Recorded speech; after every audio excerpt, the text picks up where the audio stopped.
All right, Calgary's doing asymptomatic testing. Why aren't we? With more on this, let's get to Aaron. What's his last name again? Aaron something. Aaron Derfel. How you doing, Aaron? Good morning, Elias. Health reporter at the Montreal Gazette. And I need to get the plug out, by the way, for Aaron Rand's T-shirts. You must be yes. You must be happy about that. That's a nice little nod to you that Aaron Rand has made the Aaron something T-shirts in your honor. Well, actually, I don't like to be part of the story. I'd like the sentiment. This was not my idea, Yeah. but it is a witty concept for good cause. I love. By the way, that's the right mantra to have in those situations. No, don't make yourself the story. Okay, so let's talk about the real story, Aaron. Talk about testing. Sure. The asymptomatic testing, right? The government here in Quebec keeps saying, hey, we want 14,000 tests. We want to reach the target. It has really been hit and miss, and more misses than hits when it comes to reaching the 14,000 target. So as you see it right now, what's our situation when it comes to testing and the issue of testing the asymptomatic? Okay, so what happened was that the government, for a couple of days, not only met but exceeded its targets, which was great. But then it started to go back down again. And yesterday, I think it was in the 10,000, or 2 days ago, it was in the 10,000 range, because there's always a 2-day lag. So the premier is not satisfied with this. He would like it to go up, because this is when you can find out potential hotspots. Now, they do have these buses and some of the clinics. Unofficially, sometimes when there's not much activity, they will allow someone who is asymptomatic and who doesn't even have contacts with somebody who had a positive result to undergo the test. But it's not by any means systematic. It's not responding to the official guidelines. What Calgary did is completely different. It announced to the public that anyone who works with the public, it could be a bus driver, it could be an Uber driver, it could be a grocer, that they come in and get tested. They all have to be, they're all asymptomatic, and they don't necessarily have to have been in contact with somebody who tested positive.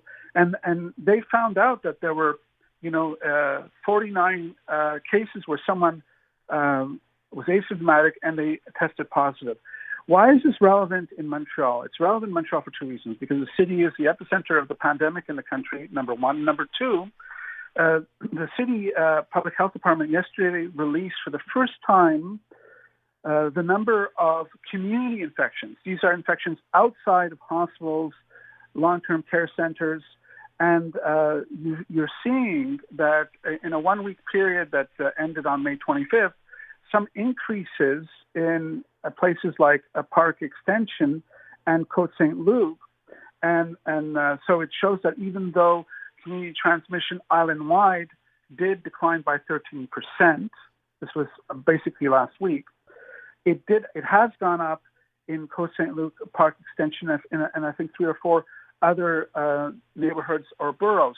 So that means that there's still sustained community transmission, and it could flare up again. It means we can't lower our guard. We have to maintain social distancing, and it also reinforces the notion of continuing to test not only among hospital workers and patients, but asymptomatic individuals in the community.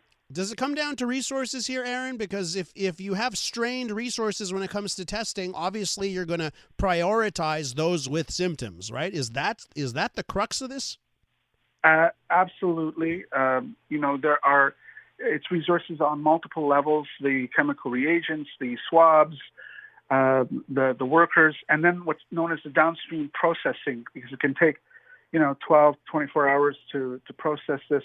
So they're getting these cases. So it is a resource question, but as long as they don't do this, what it does, as long as they don't leave no stone unturned, so to speak, what it does is it fuels these suspicions that maybe the premier has some type of hidden agenda, which is to reopen the economy, public health be damned, or that he's taking some type of big gamble. He knows, the cases are going down. It seems to have stabilized.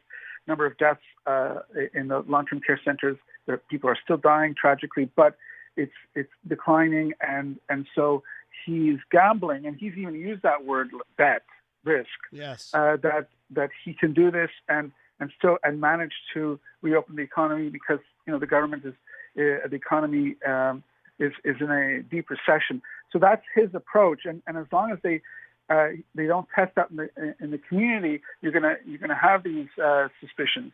And we've seen other jurisdictions where they have reopened prematurely. We're talking about in Europe and in Asia, and then they saw a flare up in cases, and then they had to quickly reimpose confinement measures. So it really is a crisis that has to be managed very, very carefully. Aaron, thanks for coming on the program, and continue your excellent work. We read every article that you publish on the Montreal Gazette website. It was my pleasure, Elias. Aaron Derfel, health reporter at the Montreal Gazette.